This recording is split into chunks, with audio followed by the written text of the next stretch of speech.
What's up friends, Andrew here. In this video, I'm going to show you how you can trim your videos in CapCut on your phone.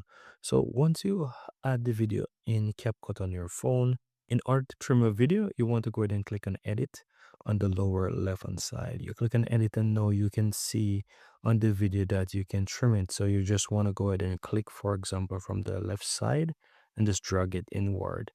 And if you would like to see the other side, just use your finger to slide across and you can just go to the end of the video and you can, basically trim.